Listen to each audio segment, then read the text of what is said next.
Sound is. I'm so glad we have who we have in the distillery with us today, Nick. You know why? Oh, tell me, mate. I'm intrigued. Well, this bloke's a specialist on the human brain. So, that being the case, I was hoping he might be able to finally shine some light on what's wrong with us. I don't know. We're quite unique specimens, me and you. You might discover something new. What do you think? Missing link, perhaps? I don't know. New breed of Homo sapien or Neanderthal? Yeah, potentially. Who knows? Who knows, mate? There's a lot that might come out of this discussion.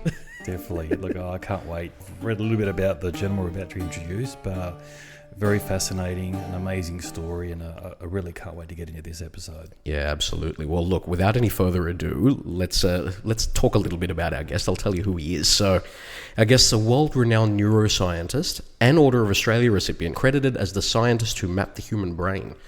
He studied at Berkeley, McGill and Yale, and was a visiting scientist at Cambridge, Oxford, Stanford, and UCLA.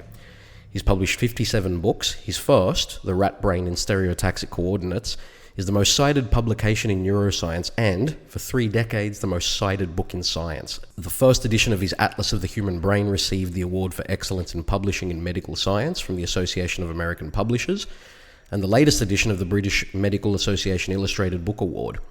His book Human Brainstem was a 2020 Prose Award finalist as well. He's also written fiction, with his book A River Divided, where cloned ancient genes skip 2,000 years to produce identical twins and are raised apart, unaware of the other's existence, but destined to clash in an almighty battle for the Amazon. It's a great honour to say that we have George Paxinos here in the distillery with us. George, welcome to Ouzo Talk, my friend. Tom, Nick, it's a pleasure to be with you. Great to have you here, mate. Can't believe you're here. It is a huge honour to have George with us. This is the first time I believe that we've had someone from the scientific community join us. We've had actors, comedians, a lot of people from the arts, a lot of musicians and all that sort of thing. But we're getting serious now and looking at a subject that really matters. Obviously, neuroscience is something that is incredibly important to the way we understand humanity and in ways that we don't understand humanity yet as well. Is that a fair thing to say? Yeah, I'm glad you said that the brain matters. Boom, boom. It's fantastic. Well, without any further ado, let's start this episode of the podcast again. What do you reckon, Nick? Let's go, mate. It's my favourite time of the podcast. Fantastic. Let's do it.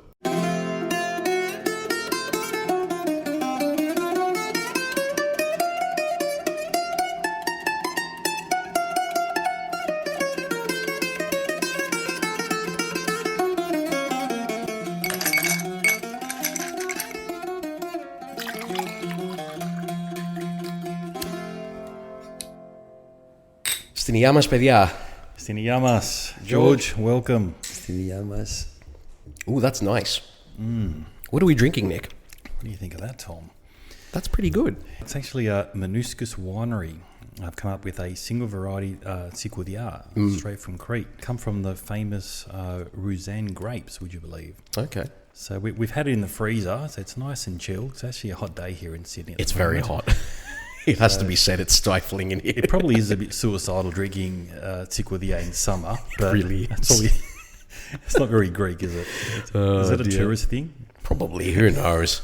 It's hot and a bit humid. Yeah. A parishioner asked his bishop, I know it is hot in hell, but is it humid? Great point. He's right though too. It's never really the heat that gets you. It's just that humidity. Yeah, definitely. The way that I know that we've arrived in Corfu, back home, and the doors of the plane have opened, you immediately feel sticky because of the humidity on the island. It's the worst thing ever, isn't it? Yeah, definitely. Look, this Cicudia is going down a treat, actually. It is, and it comes courtesy of our wonderful sponsors at the Greek Providor, doesn't it? Yeah, they are. They're champions, those ladies. They're looking after us again. Thank you so much, Crystal and Patricia. Without wanting to undercut your sponsors, alcohol more than one a day is not recommended by NHMRC, the National Health and Medical Research Council of Australia. That is the maximum. They say no more than one. Not that one is safe, but no more than one per day. So anyone who is listening to us, alcohol is a neurotoxin. Of course, a few cells don't matter compared to a lot of fun you might have, because you have a lot of cells, 100 billion, to be more precise. 87 billion, according to a colleague of mine who came to my lab and subsequently counted mouse neurons, and she did an ingenious experiment. It's hard to count all the cells. They were estimated to be 100 billion. She found to be 87 billion. But she homogenized the brain, made it all the same. Okay, like imagine putting it in a blender. It's much the same, really, that she did. And then she got a small amount, a determined amount, a cubic millimeter, right? And she counted all the cells there and then multiplied it by the number of cubic millimeters in the brain. And she found that it's 87 billion. So yes, I am drinking with you, so that's fine. Okay. A few cells for a lot of fun, it's worth it. I guess it does other things like de-stress you, and it makes you more creative, I guess, assuming. But Does it though? Well, it sounds like we do. But so a great point that you said. So is that what the recommendation is? 1 drink a day? No more than one. No That is, more than they one. don't say that 1 drink is safe. Simply say that more than 1 drink is not recommended. They suggest no. It used to be 3, but Yep. they Wow. reduced it. If I knew that from studies when I was involved with neuropsychology, that if you have more than 10 drinks a day, they will find through behavioral testing, let alone brain testing, through behavioral testing, they will find deficits, neuropsychological deficits. I had one student who said to me, I can't remember what happens in the weekends. And I said, what do you do in the weekends? I go out with friends and drink.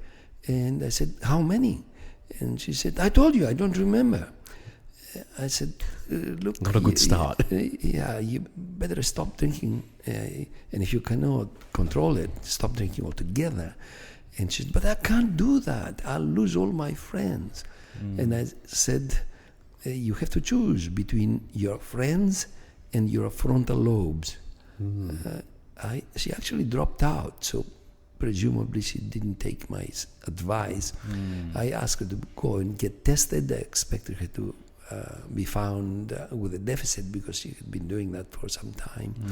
So they've dropped it down. Well, at 10 you're really in trouble. At 5 probably so as well. But you know, if you go down to 1, NHMRC says that no more than 1. Okay, so that's 1 per day. So if you have, say, none for the first 5 days, and then you have, say, 3 on the weekend. Yeah. So binging, really. Yeah, that's right. They have found that that's actually even more troubling than having a regular drinking if you have all at once. Yeah, but of course, 3 is not going to knock you out. Of course, you have to be careful with what you do once you drink those things, driving and relations that you have. Yeah. Well, I'm glad you started it off like that, because the first question that we sort of noted down was, we know it's not good for us, but are we actually killing ourselves by having uso and sipuro? Well, you will kill some cells. It is a neurotoxin.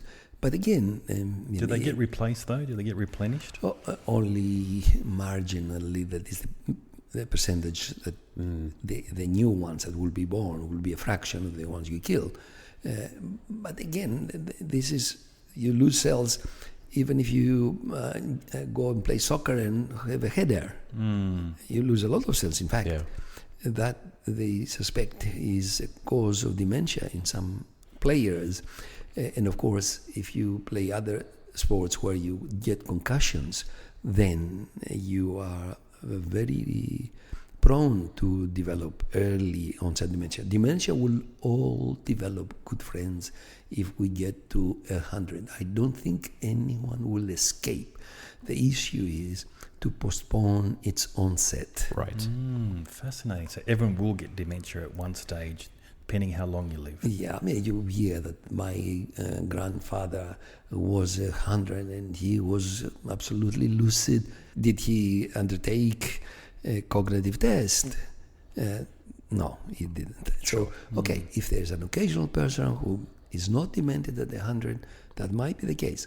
But by and large, you have this at 80, about 6, 7, 50% are dementing. That is known.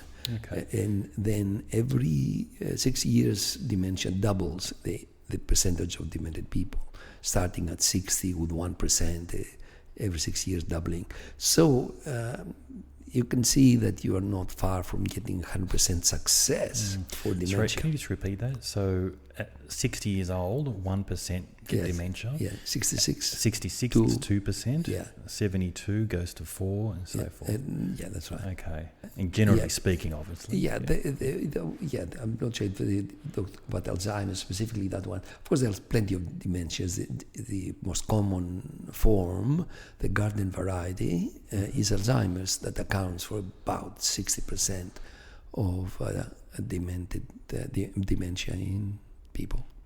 Wow. And the way you can prolong that is stopping drinking or minimizing your alcohol drinking, no head knocks. Including that, not smoking, not having cholesterol, looking after your diabetes, and not being on a busy street that you breathe pollutants, watch what you eat, Mediterranean diet, to those of you who had the privilege of having parents who trained you into that, to get that good olive oil that you get your sponsors to support you, then you're better off than if you don't have Mediterranean diet and you rely on red meat too much.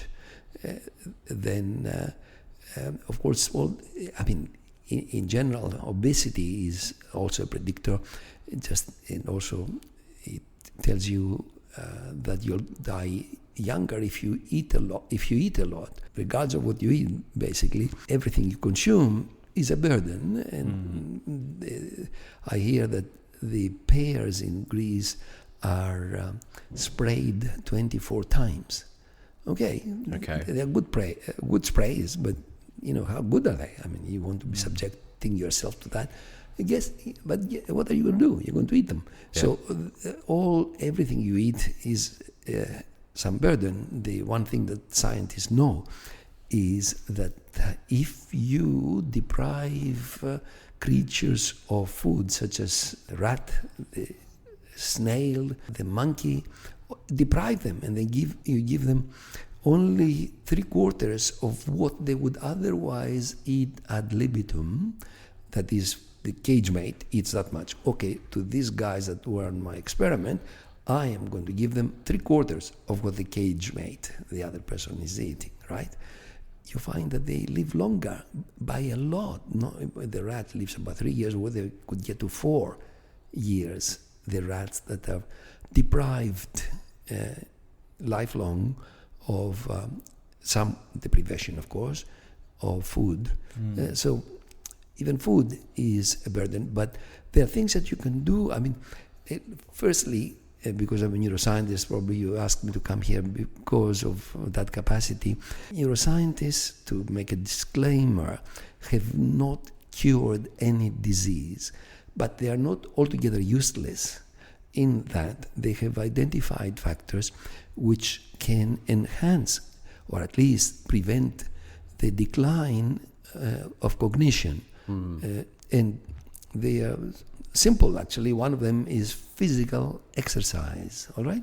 So it is walking, running, swimming, rowing, cycling, and of course some team sports, which have the benefit also, provided you don't hit your head. Just don't hit your head.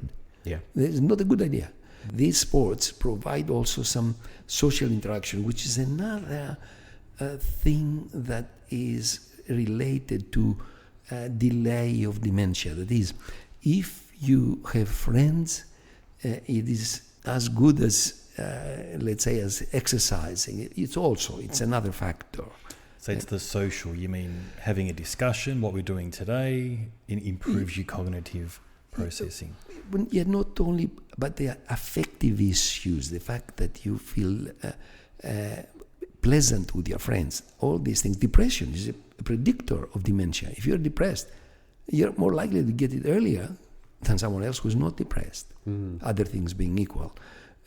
So if you play a team sport, you have that additional benefit of interacting with someone playing tennis, for example. You're not in the swimming pool just doing laps. Yeah. So that helps. Now, this issue about the benefit of social interactions in delaying dementia is not firm in the following sense.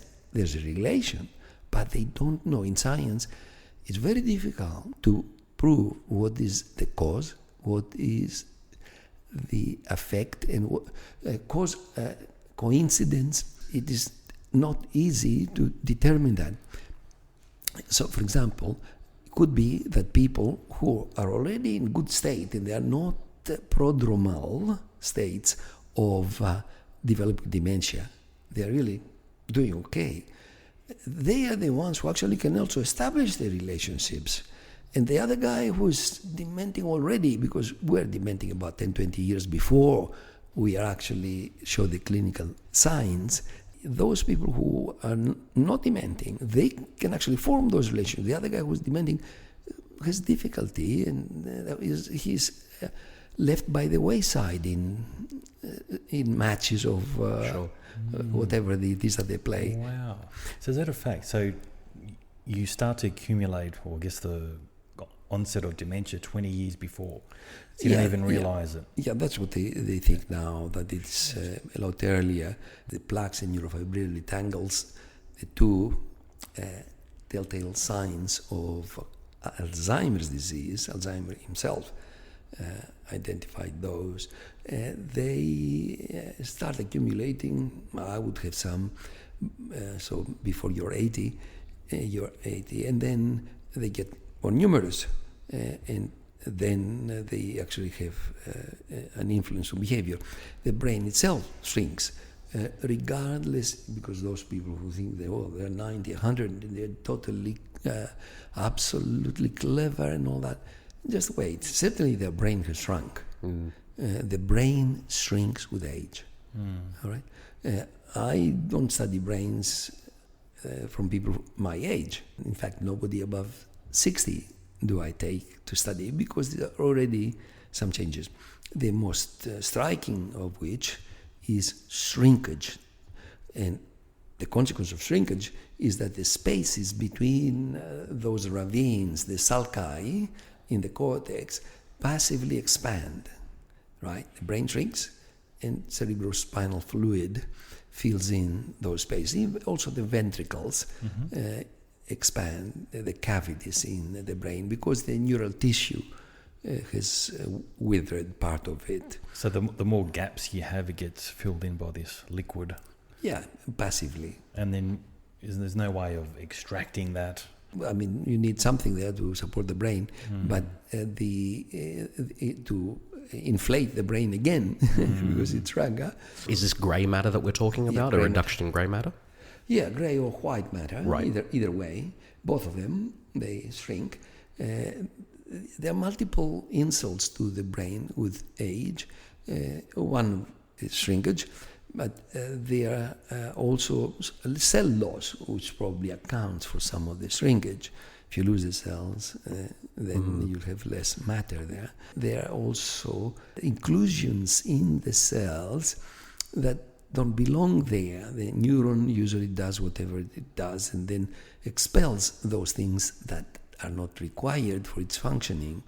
But with age, that capacity is reduced, and you get inclusions in cells which interfere with the function of the cell. So that's another thing. And of course, in Alzheimer's, you have the two cardinal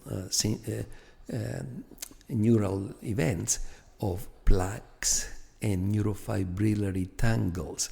The plaques are, they look under the microscope like, dead cells with debris on them. Right. Amyloid in the scientific language is accumulating on them. So you have some cell death, and you can see cells dying and others impaired if you section the brain and you look I looked at the fellow who did the collection, the best collection in the US, and Yakovlev collection, and his brain was also catalogued there, would you believe? And he had some of them as well. Wow. So, we all will have them. At the moment, the only thing you do is to see that you reduce them. Scientists have tried to deal with the other problem. I should mention the neurofibril tangles are the tubules that transport information or other chemicals from the cell body to the terminals of the axon. They get entangled, and that's why they call them tangles. All right, and that interferes with the functioning of the cell. So you have the other signal, the other sign, neural sign of Alzheimer's, the two. And scientists thought that they might be able to improve the condition of the patient by interfering, with one of the two, and they tried to shake off the accumulated material on the plaques. And they were actually quite clever in using ultrasound and getting mice which genetically produce these plaques, all right? And neurofibril tangles, Alzheimer's mice, to get them to improve them. And guess what? They succeeded, even behavioral to improve them. But when they tried on the humans, they didn't succeed. It was we don't know what happens there. Possibly it's an error. There's some error happened there. So you're saying the debris on the cells and the twisting, if you shake the brain, get rid of the debris, untwist some of those, I'm not sure the term you used, that could reverse Alzheimer's. Yeah, that was the plan.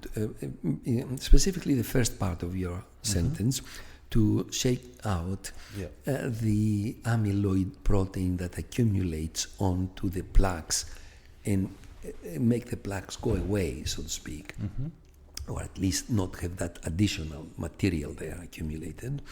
And they got good results, but in science you say, well, I've got this result. Sometimes one thing you know for certain in science, not many things, but one thing that you know for certain, 1 in 20 times you are going to be wrong, okay? You know that. I remember a lecturer of mine said, therefore, tongue-in-cheek, just do 19 experiments. You don't know when you are going to be wrong, but 1 in 20 times because of the statistics, you are going to be wrong. Wow. So possibly it's a case of that. So you've done 19 experiments, don't worry about the 20th. If you've done 19 that have been right, you know what? Stop there. Yeah. Well, I mean, it's a timely conversation when it comes particularly to contact sport in particular, because in Australia, and I'm conscious of the fact that a lot of our listeners are overseas, but there was a story recently on Channel 7 focused on Jeff Fennick, the boxer, and Mario Fennick, the rugby league player, both of whom have profound brain damage as a result of their sport. Mario in particular, his brain has shrunken considerably. There's a lot of fluid around his brain, and he's actually on the NDIS now, being supported. He needs help shaving. This is a man who's, I think he's just turned 60. What did he play? Right. Rugby league. Rugby league was Mario Fennick. Jeff Fennick was a boxer. But he's okay. I don't think he was as bad. Jeff's okay. Mario is in a considerably worse predicament than Jeff is. It was on like 60 minutes, and Mario kept on repeating himself, saying the same story. He didn't realise he'd said the story 5 minutes ago. Well, that's My question to you is this. We're seeing this in sports, not just in Australia. It's happening in the NFL. Do you think that the days of contact sport like that will be numbered as a result of these damning results? I think they should be numbered. That is, it's unfair on the players. Now, as to whether this will happen, there's a lot of financial interests and a lot of fun that people have, and they don't mind seeing the gladiators kill each other. In fact, that's the way, Nick, you and I have discussed it previously. Is rugby league and the NFL and all of these sports, these contact sports, going to go the way of the gladiators? Are we going to be looking back on these sports in 100, 200, 1,000 years' time and thinking, wow, we were barbaric. The thing is that, I mean, if you lose your leg in a sport, that'd be bad, but you are still Tom. Yeah. But to actually have a brain impairment, you're not the same person. And it's not that you're just a different person or a nicer person. You are in difficulty in maintaining relations, in keeping your job, in a number of things. And you need assistance, you mentioned, and yes. The other side of that as well, where science is improving all the time. And like you said, that you've offered some solutions for dementia sufferers. Is there something on the horizon, like can we recreate neurons? Like I think we've discussed this, Tom, previously with Elon Musk and his company that is looking at... Neuralink. Or Neuralink, replacing neurons. Yeah. I read that Elon Musk is, I don't know which one of his companies, maybe the Twitter one, but I can't be definite, is... There's too many of them. Yeah, that's right. Is bankrolled by Qatar, Saudi Arabia, and Barclays Bank, which is in turn owned in part by Qatar. So I wouldn't listen to Elon Musk. I would listen to scientists better than him. He is part of the vested interests. But he has a company called Neuralink. Do you think this is more from a commercial gain or is it from a humanitarian? Yeah, I've heard of it. I mean, the things that they are talking about seem simplistic to the extent that they might support some basic research. That's fine. But the thought that he will interface our brain and our brain will get the benefit of the encyclopedia, and conversely, I don't see it. There are some huge claims that he's made, and I mean, he was on the Joe Rogan Experience a couple of years ago, maybe a year or so ago, where he spoke at length about what the process would be. And I mean, to summarize it, it's basically taking a large chunk out of your skull and implanting a chip, a protected chip in there. And the whole idea is that basically the applications that would allow you to have could even allow people to walk again, regenerate, connections to the spinal cord and all that sort of thing. Is that see again, hear again? Yeah, exactly. The way science is currently going, is that sort of stuff lofty or is that within reach? Well, certainly for moving robotically for someone through thought, for someone who's paralyzed, yes, these are done, have been done for the last 50 years. They've been in science. And spinal cord regeneration, I did the atlases of the spinal cord that people use to study regeneration, and regeneration occurs. So there's a good chance that these Neuralink guys are actually using your textbooks to look at this kind of stuff. Yeah, I mean, if they're doing work on the brain, they would need... Have they reached out to you? Oh, they wouldn't need to do that. They would just use the maps. Okay. Yeah, that is my knowledge of the brain is imparted in them. The human brain atlas that we constructed is used in some theaters to localize, in case of Parkinson's, areas of the brain that they need to be, stimulated electrically, but in effect actually lesion that is stopped. Depends on what frequency you use in stimulation. Nobody wrote to me. I mean, there are places, but nobody wrote to me. Yeah, one of them I met in a meeting. He said, I use your rat atlas for my modeling of Parkinson's, and I use your human atlas to actually insert electrodes in humans. But that's the only one. And one more place where I actually saw the atlas in a clinic in Cologne. Other than that, nobody bothers to throw you flowers and say to you that I love your atlas, it saved my life, No one's giving you an ovation for this. No, not even a credit. But yes, as you said, a credit they give you when they cite in the articles. Okay. They say that according to this person, we did an atlas of the spinal cord, which we're really proud of. And it was actually a huge atlas, like 0.5 meter by 0.5 meter. Can't believe how the publisher agreed to do it for us, right? And then I get a letter from Princeton. Someone said that I should have been doing my work, but I can't but write to you or something like that, because I saw this beautiful work and that sort of thing. I took my colleague and I said, let's read this letter a couple of times, because we will not have another one. And there hasn't been. There have been since then 25 years, none. Okay, Wow. so but that's all right. If someone decides you, that's enough pleasure for us. But I don't know. I don't know if they indeed do this. They don't need to reach out for me. They will need the atlas usually. If they are going to be specific. It's another thing if you just want to stimulate generally a part of the brain, then you don't need an atlas. But if you want to be specific, then you need a raw directory, a Google map, because that's what the atlases are, a three-dimensional Google map. Yeah, wow. Look, I really want to get into that, but look, just one last thing. I won't mention his name again, but the Musk thing. So he did say he will send pulses to part of the brain that have been damaged and rejuvenate that. Do you see that happening in the future? Is this something where science is going to head one day, like in the next 50, 100 years? Oh, well, certainly. Recreate the brain or grow it? Well, they have organoids, which is little brains that they cultivate from cells, and they look how the neurons produce affiliations under conditions of whatever, of high temperature, low temperature, whatever they might try, and see how they can interfere or enhance, goad them to reproduce anything. So, but the brain is being stimulated even now. I mean, the grossest approach is ECT. If you are depressed and you're not responsive to medication and you're a risk to yourself, then they suggest ECT. And if you don't agree, they might even commit you. What's ECT? Electroconvulsive shock.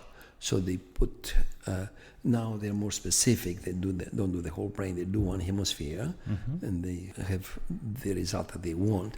So they just electric current to the brain, which resets, if you like, the neurons a little bit. And it's like, somebody hit you on the head. Right? I was just going to say, θα σου στράψω μια ανάποδη. It's kind of like that, isn't it? Και θα έρθουν όλα στη σειρά. Yeah, that's right. It's gross, but nonetheless, it works for some people to get out of depression. Then they can be stabilized with medications such as lithium salts that in Australia in 1949, KD discovered that they are suitable for manic depression. Turns out they're also suitable for simple melancholia if nothing else works. And you also have a more subtle way of magnetic stimulation of the brain. You put a magnet here and you pass current, and you actually do affect the cells there. So they try that to affect in a positive way. Yeah, that's right. To affect if the person has some difficulty, to assist them. I've been part of as a subject in experiments where you hold something and they stimulate you. What happens to your hand when the brain is stimulated? That sort of thing. And so that is being done. And of course, you could improve it if you find ways that are not too gross to insert something in the brain that would be specific to some behavior that you can improve. So you can get benefit from that. Very interesting. Wow. Well, I want to ask a very broad strokes question now for the benefit of our audience. What is the human brain, ultimately? 1.3 kilos of neurons and glial cells and blood vessels. It is, but it actually is organized. The human brain, unlike all other organs, has a representation of the outside world, of the body, or the rest of the body, and of its experiences. And there's no other organ that does that. And it is diversified in the sense that if you cut a piece of liver, there's no problem. The rest of it does the job. Yep. But if you cut the kidney, the other one is fine. But you can't cut one hemisphere and the other is fine. Yeah. So what are neurons? Can you explain to us in a simple term what they are? It's a cell, like the amoeba is a cell, right? But we're multicellular organisms. We have cells in the skin that if you scratch your skin, you get some cells out. So these cells, but they are specialized in conduction of information, in transfer of information. It's like a telephone wire, unlike the other cells who are not that. The other cells, the most they can achieve is the glands that they would just broadcast to the whole body their signal, right? Adrenaline, whatever it's going to be. The brain cells have specific wiring. Not only they transport the information from point to point, but and also they, at the other end, they have specific functions. They could either make the recipient cell more likely to fire for itself to be active, or less likely to fire. Neurons fire pulses, is that what you're saying? Yeah. Which is unique to the rest of the other cells. That's right. That they Good, Nick. Yeah. Paying attention. You would have been a good student of mine had you come would. in with Good scientific questions. I'm interested. Yeah, but what is the brain? The brain is you. That is the. Sometimes I'm asked the question: can we get another brain? The answer is no, because the brain will get you. Wherever the brain goes, that's that person. By the way, can I tell you a story about this fellow who wanted to get a new brain? Please do. Unphilosophical as it is, because again, you cannot get a new brain. The brain will get you. Yeah. Okay. Much like, I can get your leg, I'll still be me, right? I can get your face, it'll still be me. It's the brain. So we went to the brain bank. I said, I'd like to have a brain. The brain banker said, well, sir, here is a brain of a mathematician. It costs $1. Here is the brain of a lawyer. It costs $1,000. And here is the brain of a politician. It costs $1 million. Hey, why is the politician's brain so expensive? It has hardly been used. Classic. It's waiting for that. That's good. Good stuff. Good stuff. Look, I've got another question. So there's always a theory, again, I've read it heaps of times, they say we only use 10% of our brain. How much of that is true? Oh, yes. Can you dissect that? Totally false. If there was 90% reserve in my brain, I would be Einstein, right? I mean, I give myself 10% of the great man, right? Everybody, all of us. What does that mean, though? Is there a meaning behind that? It must have come from somewhere, that theory. Every first year, I get a student in psychology asking me that. Yeah. It's a fair question. And I don't know what other people respond. Don't know if it's a really good answer, but my answer is this. The brain has a lot of redundancy in it. Much like in a car, you can have, instead of 4 tires, make 6. It's not going to go any faster, but they're reserved in case you get a knock on the head and you lose some neurons. The rest are there. You're not going to become a Parkinson's disease patient with a first knock on the head, provided it's not huge, right? That you will get. You lose some neurons, but the others are there. I actually faced that when I tried to stop rats from smelling by destroying the olfactory bulb. Then beyond the nose, in the brain, there's a bulb that's recipient of the olfactory nerve, the smell sense, olfaction, right? And I would make the intervention and destroy the olfactory bulb. But it's hard to destroy all of it because there are blood vessels there are bones that you cannot get into it. Well, if you left any bit there, like you can destroy 95 or 99% of the olfactory bulb, you leave 1-2%, the rat smells. And you know how I tested that? I had 2 containers perforated. Cheese. chocolate chip cookies. Chocolate chip Yeah, cookies. they love them. Really? Yeah. Yeah. And They say feta cheese or something. yeah, that's right. So the rat would go into the one that he could smell from, right? They ignore the other one that has nothing in it. And they could still discriminate between and choose the one that hid the food. So it is hard. So I would suggest that, in fact, actually, it's not altogether only on the basis of that. In the case of Parkinson's disease, you are losing cells in what they call the substantia nigra in the brain stem. Where is that? In the brain stem, at the top of the brain stem. Yeah, in other words, a continuation of the spinal cord, brain stem, and then thalamus, hypothalamus, and then a lot of cortex on the top. And there you can lose 10, 20, 30, 40, 50, 80% of the neurons, and the person is not Parkinson's disease patient yet. But once you reach 80, then you have signs. So you can compensate with the remaining neurons. So there is redundancy in the brain. And possibly this is the reason that we cannot master all these things to go faster. It's the extra wheels on the same car. Yeah. Okay, so you got 6 wheels, one goes flat, you still go at the same speed with 5, Yes. so to speak. Yeah, wow. Very interesting. It is. Well, I want to talk about one of the discoveries you've made. You've discovered a hidden region of the brain. Can you tell us a little bit about that story and how that came about? Yes. Well, the sort of job I'm doing is because I take systematically the brain from one end to the other, it's easier to identify something that somebody has missed before.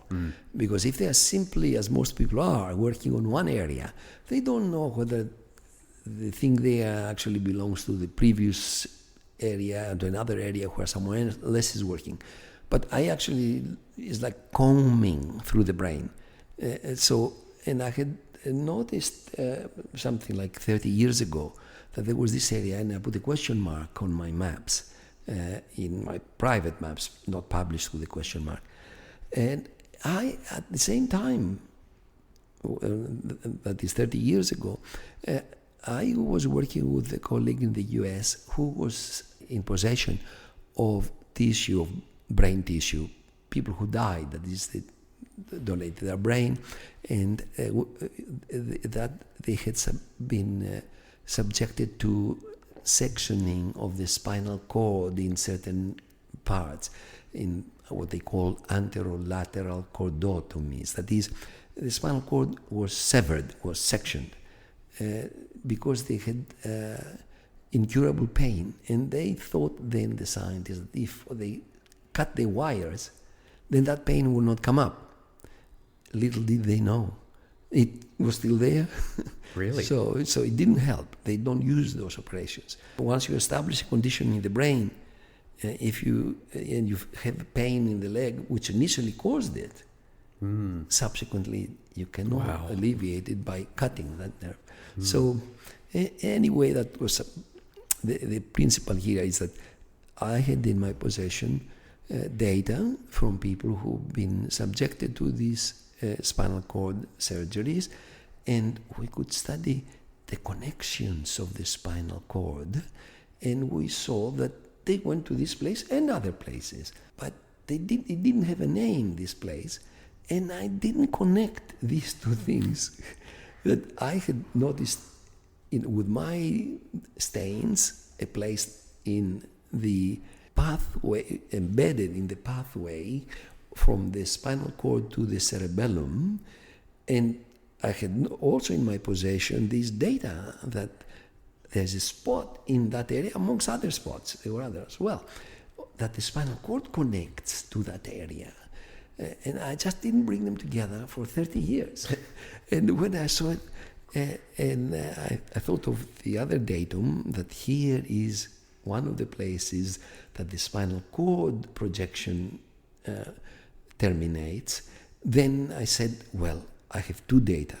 This area doesn't look like the areas around it, and therefore I have the right to name it, provided I have some additional evidence, and I had the additional evidence that is also recipient of information from the spinal cord, which distinguishes it from the nearby areas. Because one of the problems that you have in studying the brain is this part a different part, or is it part of the areas nearby?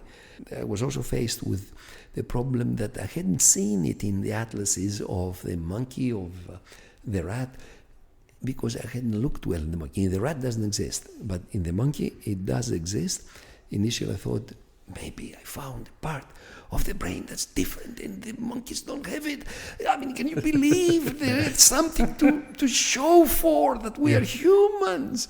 In the end, there is nothing in the human brain that doesn't exist in the monkey brain, and conversely, the size is different, right?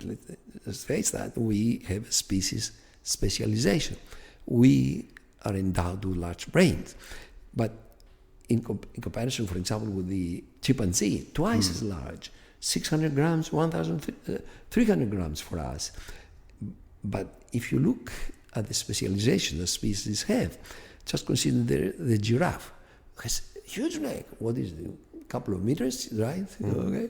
Well, I mean, if it looks at us and says, look at me, these guys, they are actually outliers in terms of length of the neck, more so than we are in terms of weight of the brain in relation to the monkey for us, in relation to us for the giraffe. So yes, the problem is that all this celebration of the cerebrum, celebration of the brain, is really a hubris. The brain of the human, in whatever else humans might be, like the divine, right? Katikona, we are made in the image of God. In the brain, they are made in the image of the chimpanzee. Wow. There's a quote for you. Unbelievable. Use that in your next essay. I think I will. It's like I'm at a lecture now. Fantastic. Well, actually, this is, God will laugh at this. The ancients considered hubris one of the worst sins. Yes. And you would recall Sisyphus. I told my granddaughter, 8 years of age, when I told her of the story of Sisyphus. I said there was this king of Corinth who was condemned to push a rock all the way uphill, only for it to fall down. The next day had to push it up again. The gods condemned him because he was narcissistic, egotistical, and insulting. And she said, like Trump. Wow. How An old is she? 8-year-old. 8, yeah. Wow. Jeez, an 8-year-old. Well, so you're saying the chimpanzee brain, even though it's 600 grams, has everything in a human brain. So Yes, you have to map except the out size. except for the size, just everything but smaller. Yeah, that's right. The argument, if there were one thing that people have argued that is different between us and the other primates being the monkeys, apes that have the opposing thumb, right? The rat does not have that. The horse does not have that. And if there's one thing that distinguishes us is language. That is, the birds, they have some capacity to communicate. The singing, of course, has a function.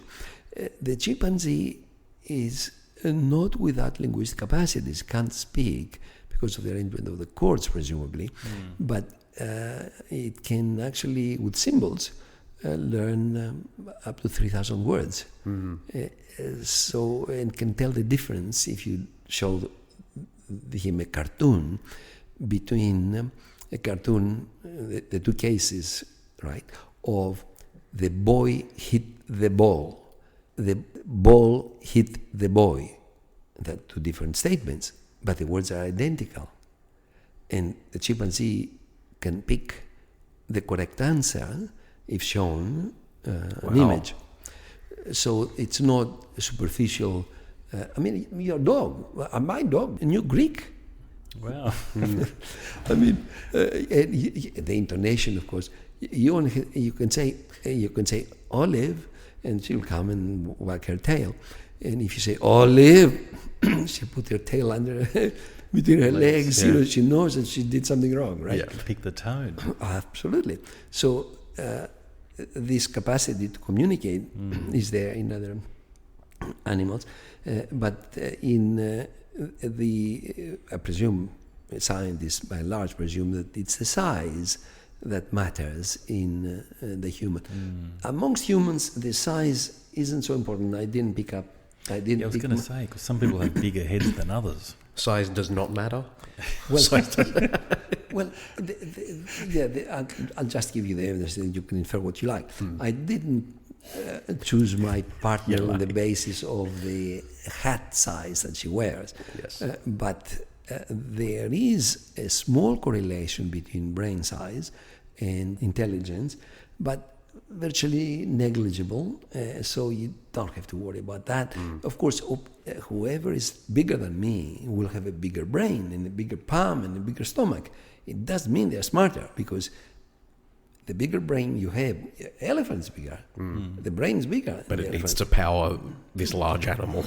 Exactly. Need a bigger motor. Yeah, and for the sensory, the motor control, for the housekeeping, heart controls, breathing, the housekeeping functions of the brain, you need bigger brain. You can't put a mouse brain into an elephant and expect it to control the movement, right? Yeah, crazy.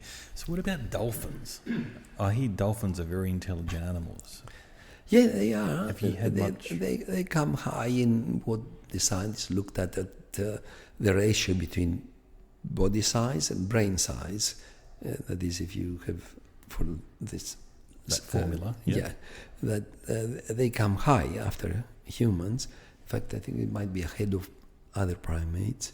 Is there a hierarchy? So if humans are at the top, what next living thing would be second and third? The chimpanzee is thought as the bonobo, the pygmy chimpanzee, is thought as the next one to us. And the social arrangement is complicated, and they use tools.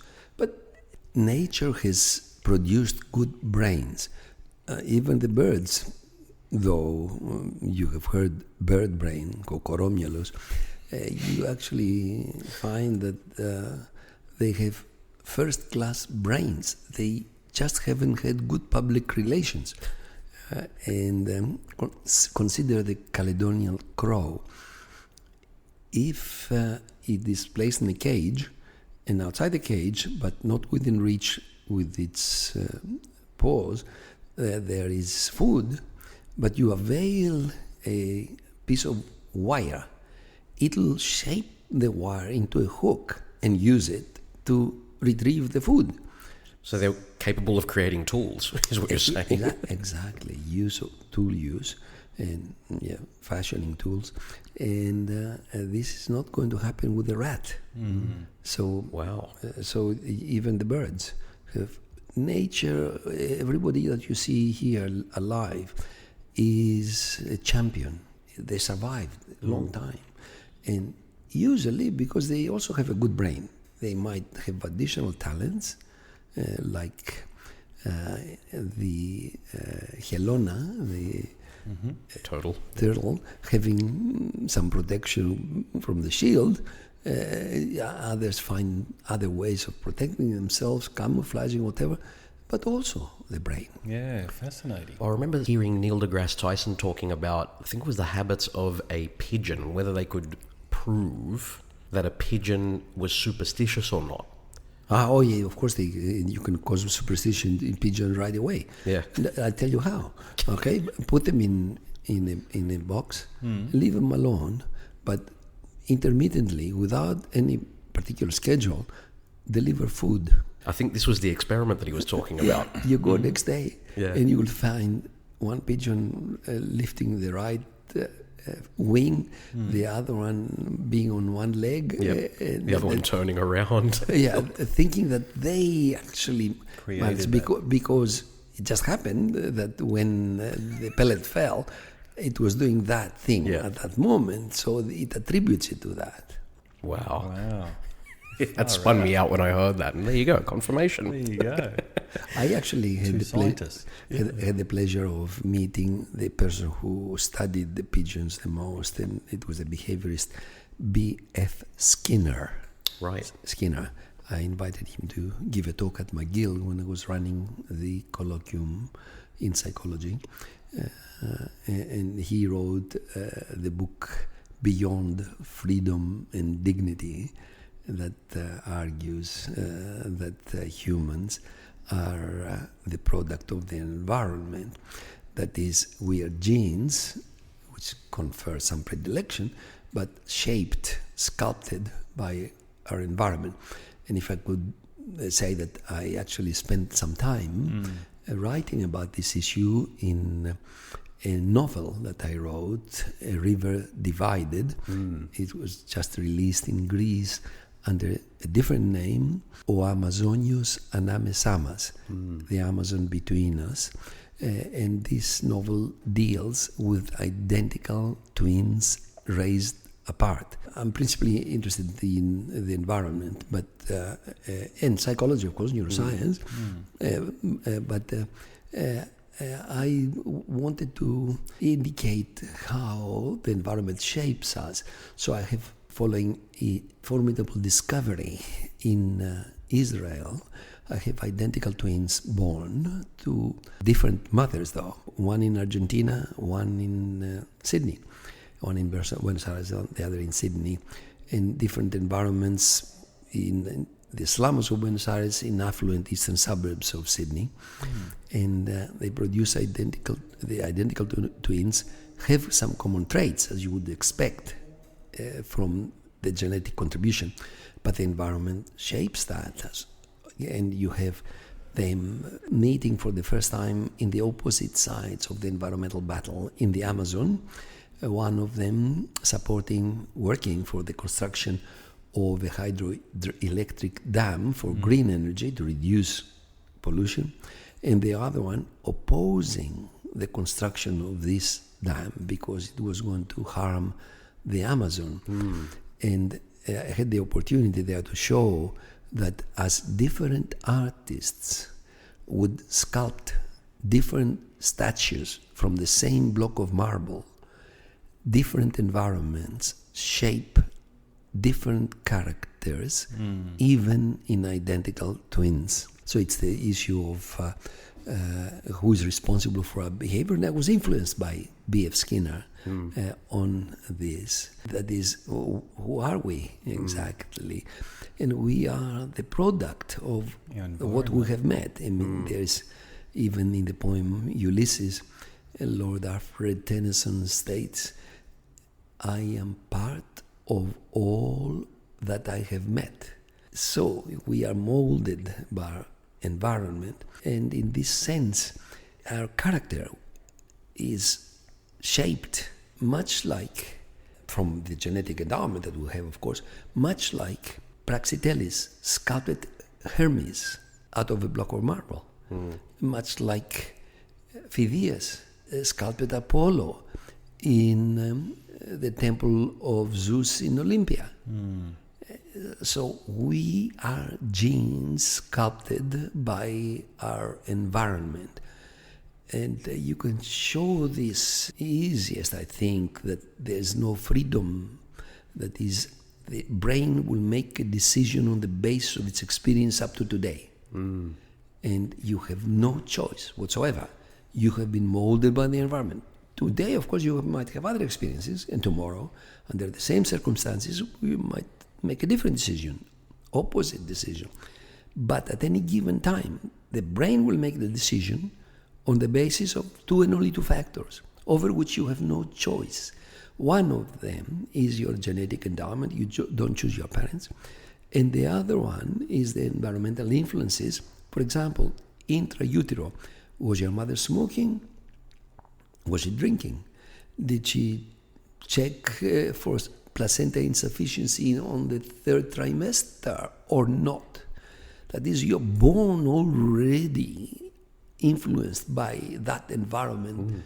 And this is really a problem with inequality that you find in societies, that you find that poor people have little chance of overcoming and achieving what they might otherwise be capable of, because from the beginning they are impaired, they are handicapped as embryos. Forget about later on whether they will go to the best schools, whether they will be given the best diet, whether when sick they will be attended to quickly or not, whether they will hit their head very often or not in the games that they play. So this has relevance to that. So there is no freedom whatsoever. You are slaves. We are slaves of yesterday. The brain will make its decisions on the basis of the experiences it has obtained up to yesterday. But the situation is not as bad as it looks. Psychologists are clever people. You wouldn't believe how clever they are. They discovered that today is tomorrow's yesterday. Today, they can help you to actually adjust your behavior. By going back to yesterday. Well, there will be another stimulus. They can cognitively assist you. That is, you have faced a problem, right? Your love left you. Your relation with some friend has broken. They can, as an independent person, give you a different view of things, and you might take a different view of this. Well, let me tell you actually of something that I think if anybody is listening to us who's thinking of doing a PhD, might be room to do a PhD thesis on. Consider this. If you just step back first, if you accept that you have no freedom, that we are all slaves of yesterday, then immediately you abolish purgatory. You know, that hell that is supposed to go as in if you think of making love to another woman besides your wife. You know, that doesn't happen anymore. So that's gone, because to go to hell, you have to have free will. Well, if you don't have free will, as neuroscientists claim, by the way, the view that they present is held by most neuroscientists, not all. And it could be that the minority is right. We don't know that in science. But I will express to you what, to me, it makes sense, that this explains better things than anything else. So just consider, you lose immediately hell. I mean, you know, to be burning forever in flames, forever is a long time. Besides that, you lose your hate. Just consider, somebody killed your brother. Or, I mean, what else but to hate this person?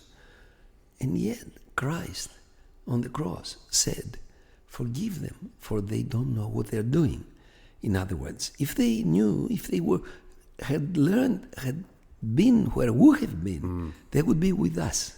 So you can lose your hate. You are not going to hate a crocodile that killed your brother when he tried to give him some meat. He was kind to the crocodile, but the crocodile was not kind to your brother. You're not going to go and kill the crocodile. Well, similarly, if you look at this, there's no freedom in humans in what they do. So we can lose hate, we can lose purgatory, and there's one more thing that you can lose if you accept that there's no free will, that we are slaves of yesterday. And this is the guilt that we feel when we actually consider ourselves inadequate to the circumstances. That is, specifically, and this is where I think a thesis can be done by someone in neuroscience, because they try to find ways of ameliorating the pain of, you know, the guilt feeling that a mother, and I'm speaking specifically now, I only have an example of one, but this mother who lost her son to drugs was blaming herself. It must be something I did. Maybe I was too strict. Maybe I was not strict enough. anything something that I did. And when a friend of mine told her about this, that none of us is responsible, there's no freedom, there's no dignity. Ute momfi, ute epenos. There's none of that.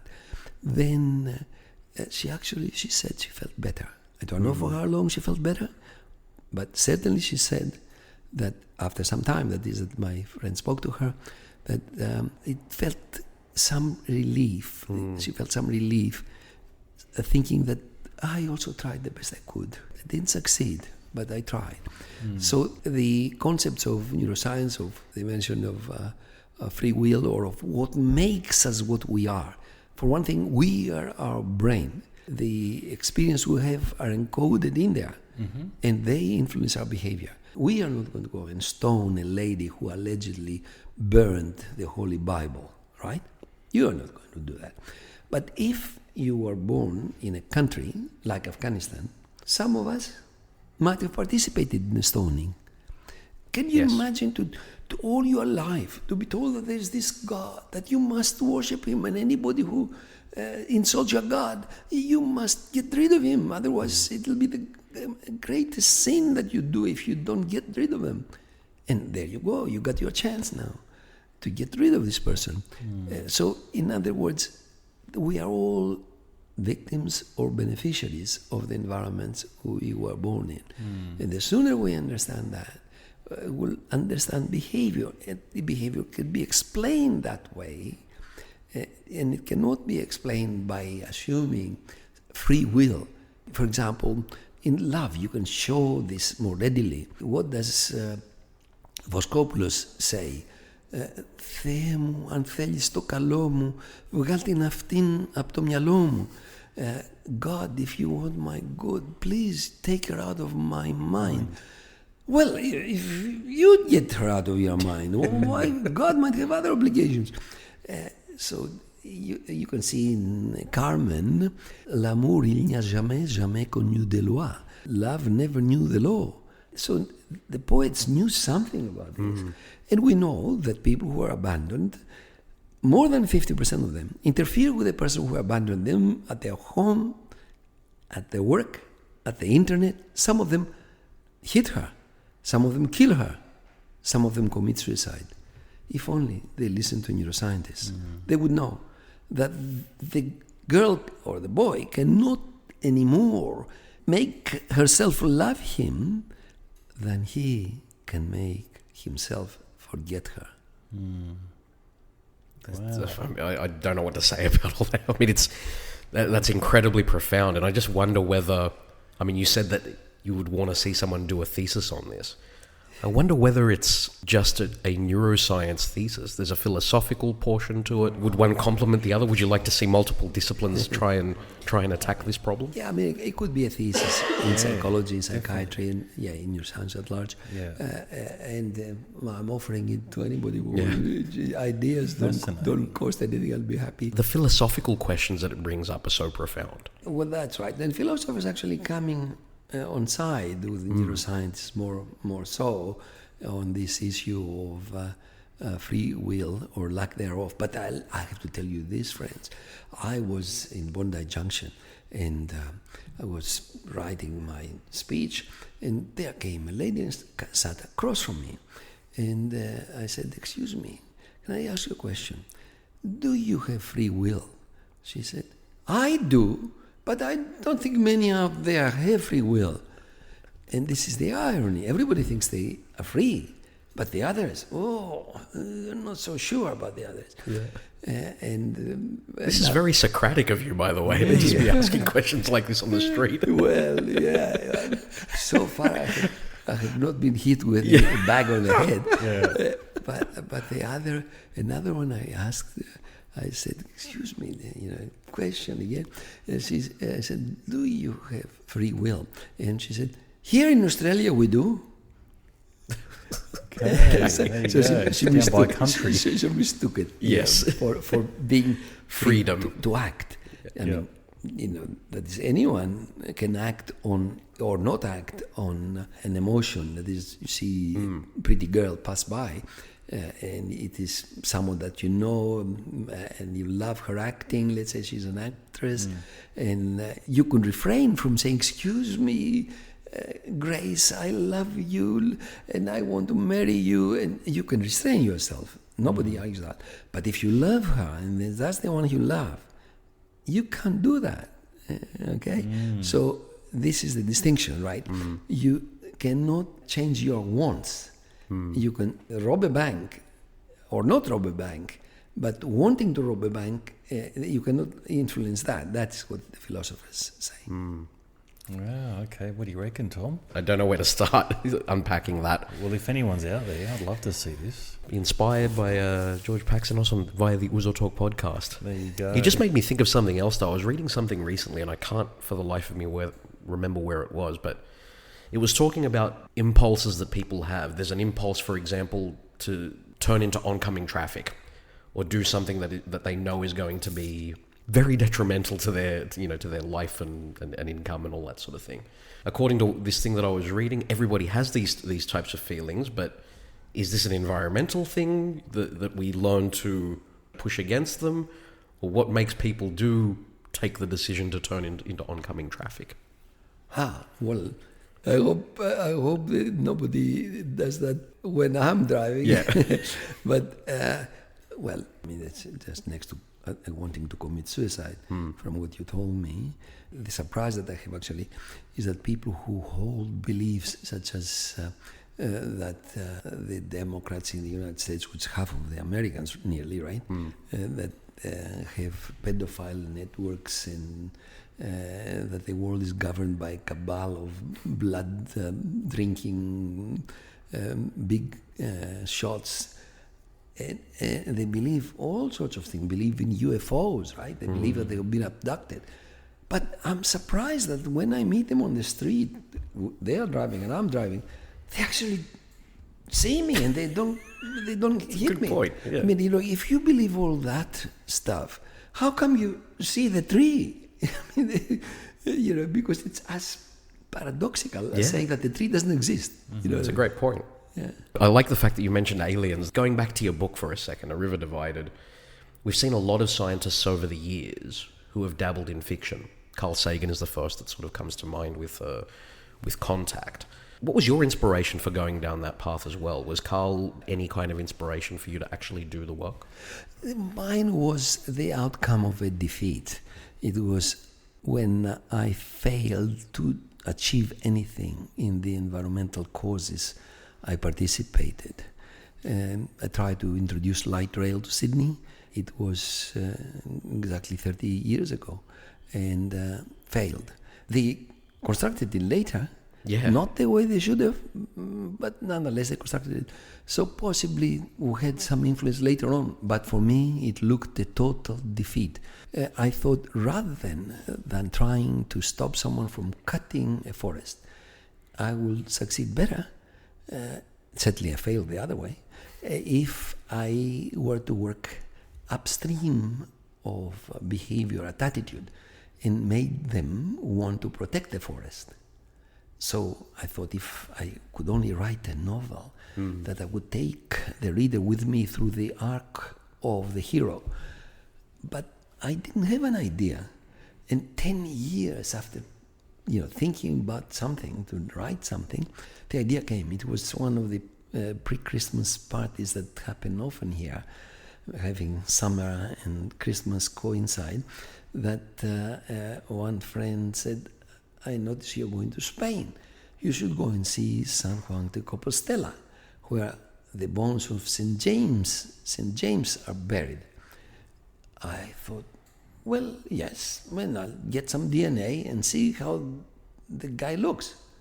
And then I thought, why not somebody far greater? And the book asks the question, what would someone with the genetic endowment of Christ say about the state of the world today? Would he join Wall Street or street protests? Took me a long time to write the book. Just before submitting it, a friend saw me in the coffee shop in Bondi Junction and said, how is the book going? A standard question for years. I said, well, 21 years and still haven't finished. Yeah. She said, my cousin's novel was published posthumously. Yeah. I said, you're giving me hope. And then I tried to find a publisher and approached someone and said, what is the book about? What is it all about? I said, it is identical twins raised apart, so it's nature versus nurture. It is cloning, human cloning. It asks the question about what Christ would have done if he were present here today. It is about ethics. It's principally about the environment. It's really about the environment, but it is also a diary of travel because it takes place in 4 continents. And he said, and on what book, or what shelf would I place this book?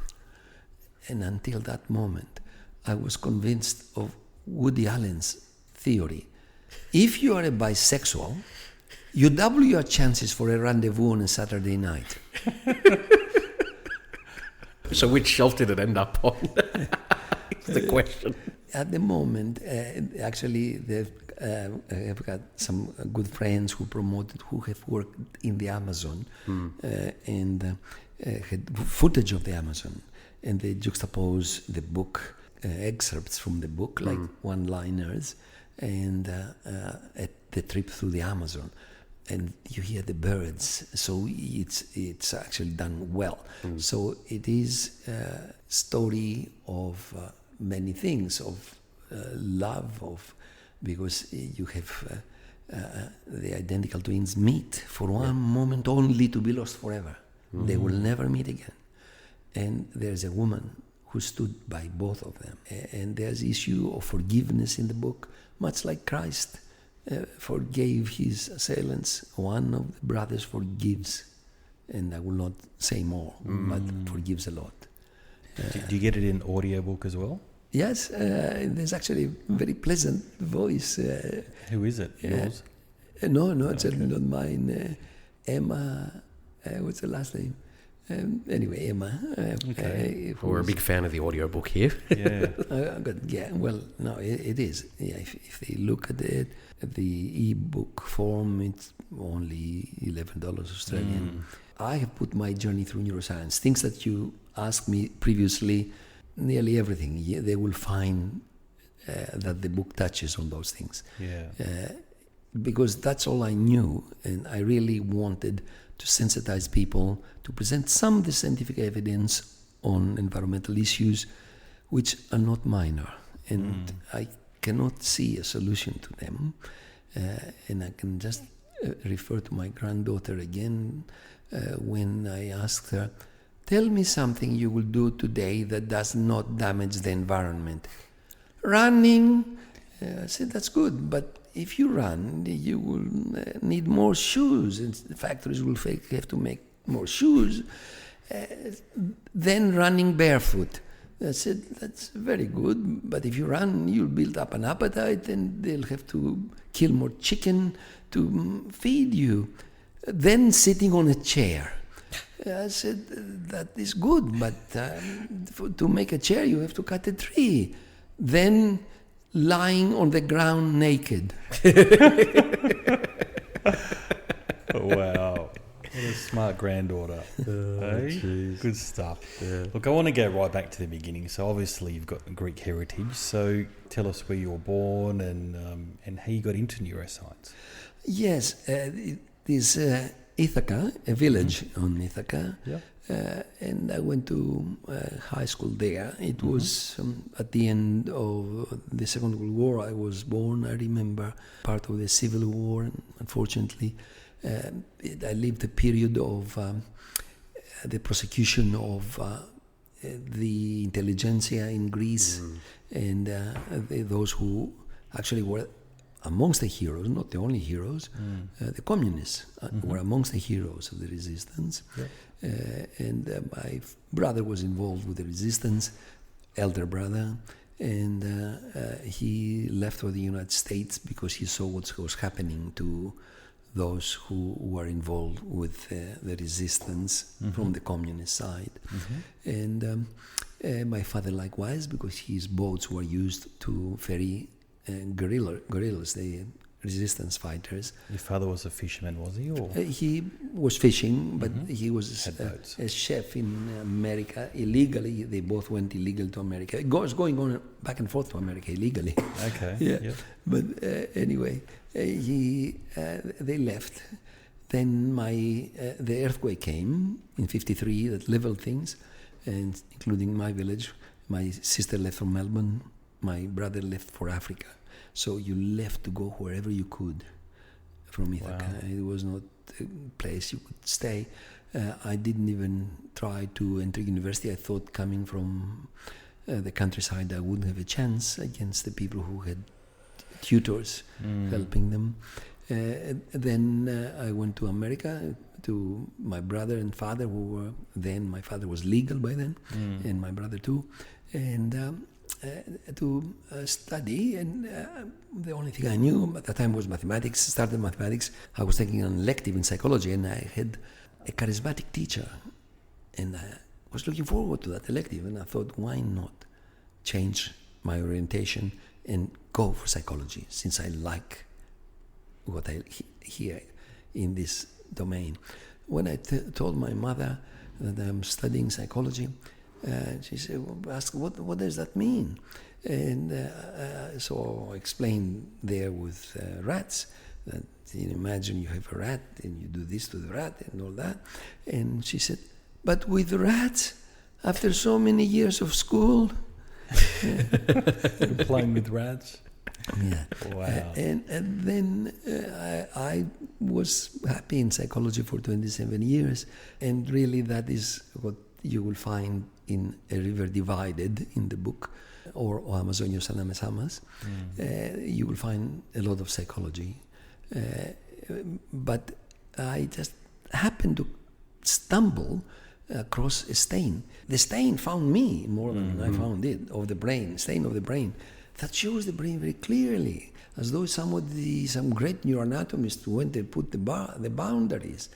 And I thought, I'll be able to do a good map of the brain with this stain.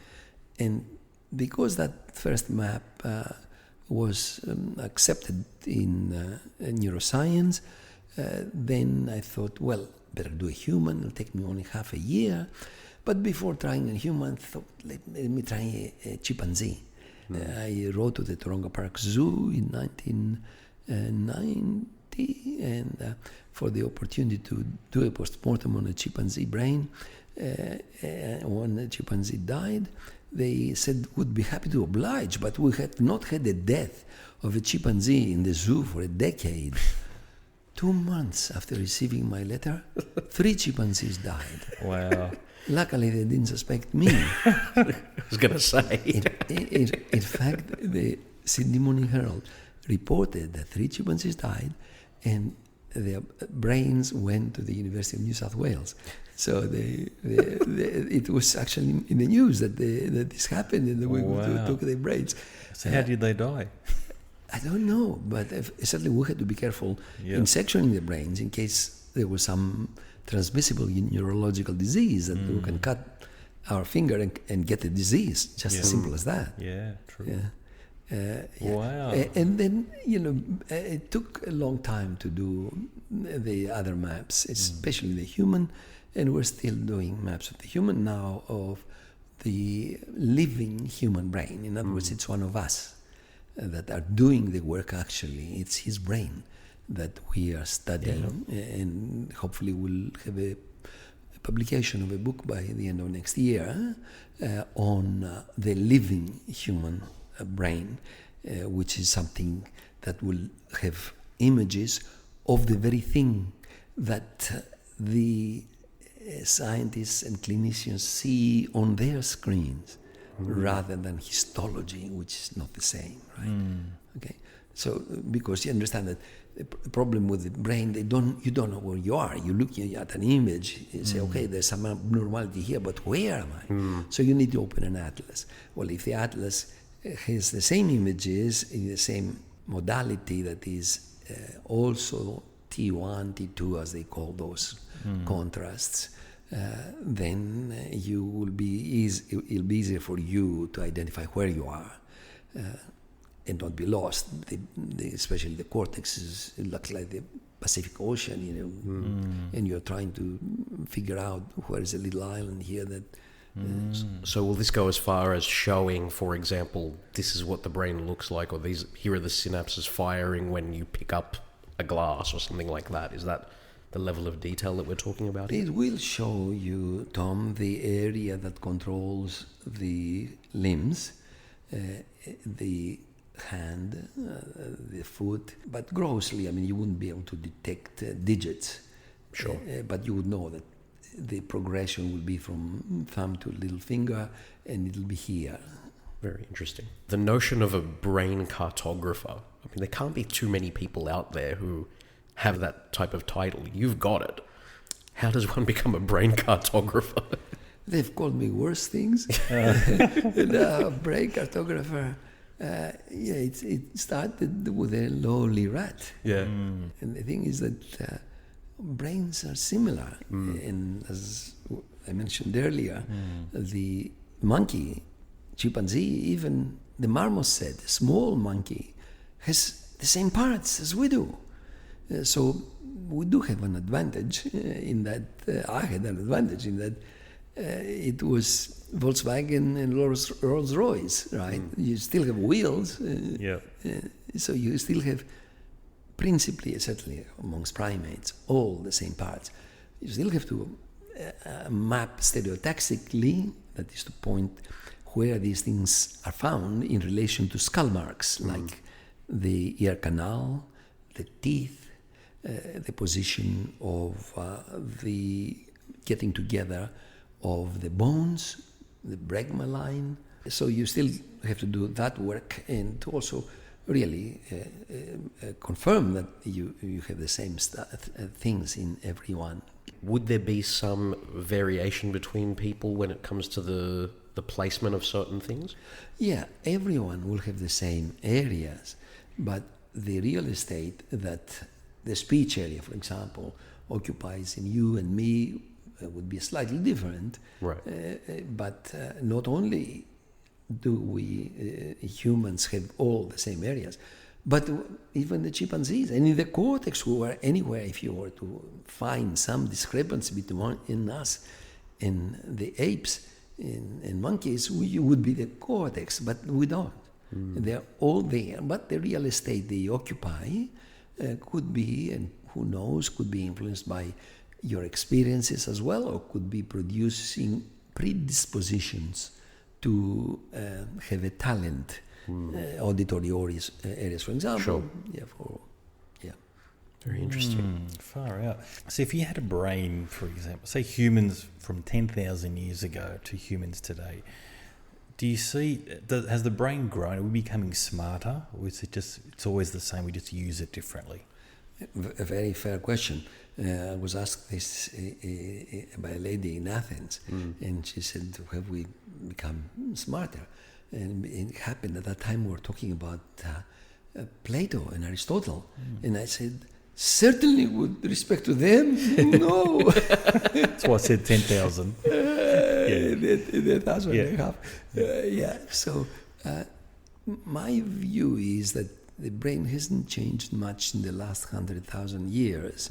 And I base that by inference, really. If you look at the communities of humans who have been separated from each other, for example, our Aborigines here, and compared with the Europeans, Caucasians, or the Asians, you find talent in all of those groups, and provided you have the right environment to foster the talent, of course. And at the moment, you don't. In the disadvantaged groups, in the native groups in Australia, in New Zealand, in the US, they die 11 years younger, the native groups. They contract dementia 11 years earlier. But you've got to look for those explanations for this discrepancy to, as we mentioned earlier, the embryonic life whether the mother was eating well, right? Whether it was using substances that she shouldn't have been, and then subsequently whether they got involved with alcohol more likely than the rest of the groups. But anyway, if you look at them now, you can get high talent for many of these groups. And unless you want to imagine that all groups improved in intelligence correspondingly, then you have to conclude that we stayed about the same from this original stock that came out of Africa, and we have a good brain. And anyway, if there were to be any differences between the different groups, it'll be so small that it would not be worth the bother to mention. There will be an overlap, those bell curves. You can have, of course, bell curves that don't intersect, but I would expect that there will be some gross overlap that it doesn't make any... It's negligible. Negligible, that's right. But we must admit that the groups need to be given the proper nurture. That is, you can't expect without good schools to get equal achievement from MacArthur, whatever the high school that didn't give any students to universities 1 year, with the schools in Wallara. I expect that the brain has not changed much.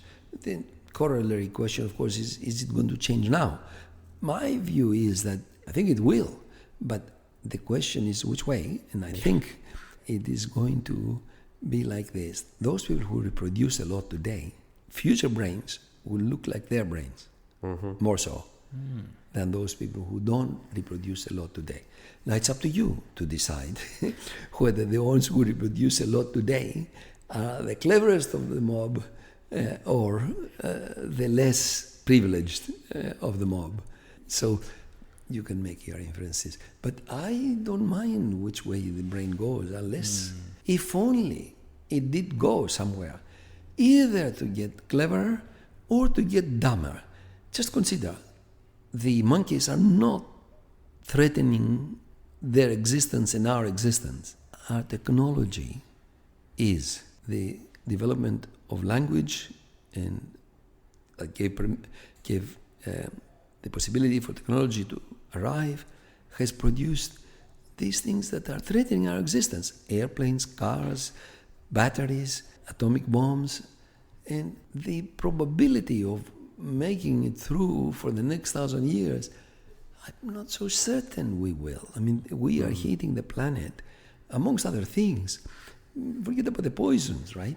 Here in Australia, it is actually the most striking of all ironies, because in the wake of the largest fires in recorded history of the 2020, right? 2019, 2020. Yep. And before the expected, almost certain, loss of the Great Barrier Reef and all corals in the world, Australia keeps its position as the largest exporter of brown coal in the world. A coal ignites the fires that burn us. So if that is an indication, not an indication of that the human brain is not the right size, then I don't know what it is. So if it were smaller, it wouldn't have produced the problem, the environmental problem. If it were larger, it might have understood the problem, even solved it. The brain is just not the right size. Have you heard of the Goldilocks parable? That is, Goldilocks descended there, found breakfast for 3 bears. One breakfast was very hot, the other was very cold, and the third one was just right.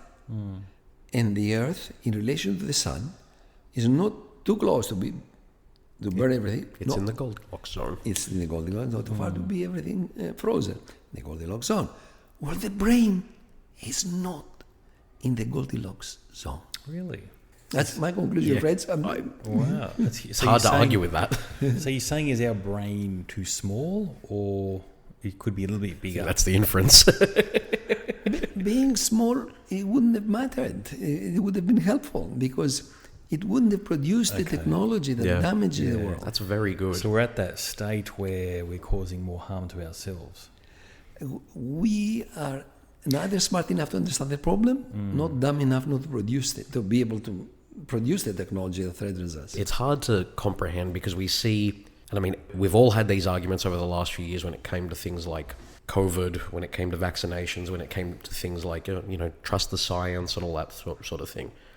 The first discussion that comes to mind when it comes to climate change was one that was had on Q&A on Australian TV here, where Professor Brian Cox and Senator Malcolm Roberts went head-to-head on the show. And Brian Cox sat there talking about all the data that's been accrued through the scientific community about climate change, and the Honourable Senator disagreed with all of what was being said. There is a striking movement in our civilization to go against the science nowadays. Why do you think that is? Is it the same thing that you were just talking about? Our brain is either too large or too small to be able to solve the problem. The anti-science stance is surprising indeed, because science will get you from here to Athens without dropping you in the Indian Ocean. No prayer will do that. I think part of the mistrust of science is based on religion, because it goes contrary to the biblical sayings, which are false. That is, the world was not created 6,000 years ago. Try 14 billion. Of course, the religions in general have treated the issue of the environment no better than they treated women. One of my heroes in A River Divided asks the question, what is the difference between, and I'll make it in the Greek context, between the following: Hitler, Stalin, Mussolini, those three, and the following three: Bubulina, Madame Mavrogenous, Melina Mercouri. And he was waiting for the answer. And it took actually his brother to give the answer in the novel. It is ordination. Everyone in the first group can apply to become priests, but none of this in the second group need apply. And the religions have a lot to answer for the medievalism that is coming back. It's really the endarkenment that some scientists expect, that people, as systems starting to fail. So far, we're doing well, of course, in terms of quality of life. Airplanes we can use, cars, air conditioning, comfort, all that. But the issue is that we are really burdening the future generation. And if there were, probably biology would know, there's nothing unethical. In other words, you can do what you like. The lion doesn't have to apologize to anybody. He'll eat the gazelle, that's fine. So there's nothing unethical in biology. But if there were, it would be the present generation setting the conditions for the extinction of their own progeny. And you might say, all right, death is not suffering, because suffering is unethical, according to some philosophers. So they die, that's fine. Problem is that they will die, as people die now, in failed states, as you have in some places in Africa. So I think some of the mistrust that you mentioned, science, comes from religion, which hasn't forgiven science yet, that the evolution that we come from creatures that are also the forebears of the monkeys, monkeys are our cousins. And of course, once you open the brain, you can see the similarities between us and the monkey. In fact, there's no difference in terms of structures, the number of areas. And you can even see the similarities between us and the rat, where there are some differences. And some similarities between us and the bird, but with are further apart in evolution from the bird, so there are fewer similarities, but you can see the similarities. This is what I've been doing, my work. So there's no doubt in scientific community, or put it the other way, because scientists always have doubt, right? Yeah. But they don't doubt, scientists, that the Earth revolves around the sun. Okay? They don't doubt this. And in the same way, they do not doubt evolution.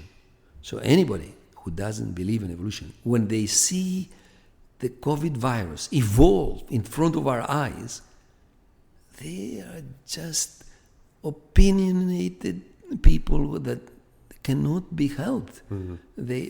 And of course, again, if you go back to religion, they don't like evolution, and they prosecuted back then the scientists. So when a scientist doesn't believe another scientist, for example, global warming, there are scientists out there that say that the Earth is tilting and the rotation of the core Earth is stopped moving, and that is causing climate change. Because of the tilt, other areas are getting hotter, other areas are getting wetter. But then you got other scientists say it is global warming, we're doing it as humans, we're burning fossil fuels.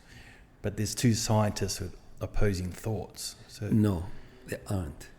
Nick, if you, provide scientists, somebody who publishes in Nature, in Science, in the New England Journal of Medicine, if you're a scientist that you publish in the magazine that you and your friends put together, you could be... They're not scientists in my view. But of serious scientists. Yeah. It was maybe 20 years ago that I heard the head of the Royal Society in the UK, also the editor of Science at that time, I think it was, or Nature it was. He said that it is not that we reject papers that claim the contrary. We don't get them. In other words, just ignore this issue. It is not true. That is, there aren't two groups. One group of scientists tells you that there's no anthropogenic global warming, and another group that tells you there is anthropogenic global warming. There's only one group. They both agree there is climate change, but the causes are different. No, they aren't. I'm telling you about who submits papers to Nature and Science. Yep. They aren't, not even submitted, let alone, accepted. Right? Because accepted is an after step. Sure. They just aren't. Okay. So you really have to totally dismiss that and look for how to ameliorate global warming. The issue of anthropogenic global warming is settled as much as anything can be settled, because again, that the Earth is going around the sun, somebody can prove one day that we were all wrong. But it is at that level. I don't think it'll be proven wrong that we're going around the sun, but yet I didn't see the instruments, of the guys who measure it. I could see that's consistent with everything else, but I haven't seen it. So maybe one day, but it's at the same level of doubt, anthropogenic global warming, of that the Earth is going around the sun. It comes back to a conversation that you and I have had previously, Nick, about misinformation and the quality of sources. Now, it'll come as no surprise to you, having studied communications, that one of the things that was spoken about, and it's discussed in most universities, is the quality of your source. And just before we went on air, we were actually talking about the quality of Wikipedia as a source. Or in a generation that we currently live in, where we have access to more information than any other time in history in our pocket. How is it that we've come to a stage where so many people are unable to agree with the science or agree with what scientists are saying? My argument has always been, it's one thing to give people the information, it's another thing to be able to decipher whether it comes from a good source, or be able to judge the quality of the person that's written it.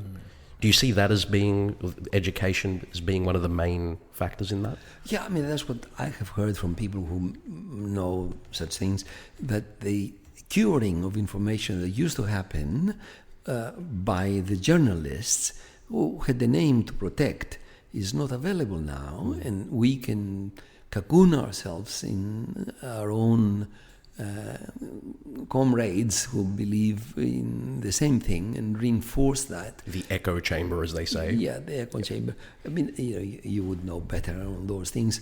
And of course, it's easy for the brain to fall victim to these things. Just look at religions. They believe some so preposterous things that they're going to deliver you after life and luxury. I mean, I don't know of any monkey that would give you his banana for the promise of 2 bananas in afterlife. Although they have been observed in the last few years practicing some sort of religious rite, I read somewhere. Is that true? I hope they don't fall for it too. Classic. Yeah, I mean, education helps. Education helps to assist you to verify or to have some confirmation of what is correct. And if you look even for religious beliefs, the more educated you are, the less likely you are to believe in monotheistic stuff of a God that is dealing with what thoughts are going to your brain and whether you had the thought that shouldn't have been there. In your capacity as, a man of science and a university lecturer and whatnot, if someone handed in a paper to you and cited the Bible or cited Wikipedia as a source or cited something that is not consistent with what you would deem as a quality source, would they pass the paper? If they substantiated it, I mean, they can refer to the Bible, there's no problem, but you have to substantiate it with some evidence, and there might be some historical evidence that is reported in the Bible. For example, the Exodus is a historical event. It might have even been caused, that is, the conditions that led to the Exodus, by the failure of crops, might have been the outcome of the explosion of Thera, Santorini, that put an end to the civilization of the Minoans and caused the upheaval in Egypt, and consequently people left. So, no, I mean, some of my best friends are religious, but they take less. I mean, I don't have any dogmatic religious person who believes in strongly in afterlife. I mean, they leave some room, but I mean, I have some priest friends, and they don't believe in an all-knowing and all-governing God Really? any more than me. That is, they take it religion light. We don't never penalize a student for presenting a different view, but you've got to point out if there are errors in, they cannot rely on that and as an unerring document, because incidentally, as you mentioned, I quote the Bible myself. I said to my granddaughter, "The lion will sleep with the lamb," and I asked her, "Who is not going to get much sleep?" Okay, human brain, when it comes to memory, do we have a finite capacity to remember stuff? People tend to forget things, but then they can recollect things that happened, 30, 40, 50 years ago, depending on your age. Do we have a finite capacity for memory? Well, it certainly can be exhausted. I mean, but you don't know what will be retained. Things that are emotional are more likely to be retained. Okay. While you've heard of cases of idiot savant, where they retain whole passages and whole books and they can recite them for you, but then they have some deficits in something else. For most of us, we can retain a lot of things, but the capacity of the brain is limited, and not to say that any particular memory will be deleted or no more memories will be there, but somehow you will have interference as well with the brains is good in that it was meant to remember things where good food is, right? So could we have every thought everything that we've done since birth, could that be stored in your brain but not accessed? Is that such a thing? Oh, no. I think, but why would nature ever produce that. It would be of no benefit to store a million things that you'll never access. You would be occupying synapses in the brain that would be useful to you to avoid finding a lion and a snake in front of you. In other words, I can answer you, not because I have data, but it just would make no sense for nature to do that, to store there, but it's not available. Of course, I can see what you're getting to one day, so for somehow, go and poke into the air and find it. Yeah, I think, only guessing, that nature is only keeping those things that are relevant to you and will not keep a storehouse to occupy otherwise precious real estate. Do you understand? You produce a bone for the precious organ, and it's even hard to get out of the birth canal. I mean, you nearly die, your mother nearly dies to give you this big brain, and you're going to store all sort of rubbish you came across. Okay, That's a good point. I'm glad we cleared that up. Oh dear, that's a good way to end it, I think. I think so. What did you say, Tom? There's so much more that we could talk about, George, but we're conscious of time. We've gone well over what we probably should have. But thank you so much for being here. It's been an awesome discussion. We can't believe that we've had the quality of yourself come and join us. So thank you very much for entertaining us. Thank you for inviting me. May I wish to your listeners that their brain shrinks less than expected for their age. And if they do read A River Divided, they can write to me if there is anything in there, philosophical, psychological, Fantastic. that they found of some interest. Fantastic. How can people get in touch with you, and where can they find information about it? Only to put my name in, they'll find it. Put it in the Google machine, Google as they it. say. He's everywhere. They can be friends on Facebook too if they want to. Yeah. Yeah, look him up on all platforms. Get in contact, and A River Divided. Read the book. We're going to as well, and we will definitely be emailing you, George. Thank you, Tom. I'm sure there'll be a lot of questions. Nick, what are your thoughts, mate? Mate, that was fantastic. What a great discussion that was. Hey? You learnt a lot. 100% I did. Yeah, look, and we've got more questions, obviously, but we're going to be in contact with you. We might even have a series 2.0 with George Paxinos. What do you think, Tom? Your next eureka moment. When you have that, we'll bring you. Actually, more importantly, you just got back from Ithaki, didn't you? Not long ago. From Greece. Yeah, from Greece. A bit earlier, yeah. When are you going back? In 3 months. 3 months. Wow. So you're spending more time in Greece than Australia now. Yeah, my daughter is there with her family, and it's handy. Also, my partner will be there. She's coming here now. And also, I will make presentations of my novel in Cyprus, and in Crete, and Mytilene, and a few other places. And so I look forward to that. Outstanding. Perfect. Well, maybe we should do a series in Greece. What do you reckon, Tom? We've been talking about it for a while. Well, I'm in Igoumenitsa. You're in... Kerkira. We're all close. Not too far to We're all Ithaki. close, mate. I can come with the same afternoon. Exactly. You're welcome good. whenever you want. We'll be there later in the year, so... 100%. Look, thanks so much, George. That was fascinating. I learned a lot, and I'm sure our listeners learned a lot as well. That was brilliant. We're very grateful. Well, look, uzotalk@outlook.com is the email. Make sure you email us with any questions, or if you want us to get in touch with George for you, absolutely please email. Follow us on social media @uzotalk and @uzo_talk on Instagram. Nick Athanasiou, thank you very much, mate. Tom, you champion. Thank you. And thanks everyone. Ακολουθήστε μας στο Soundees, στο Spotify, στο Apple Podcasts και στο Google Podcasts.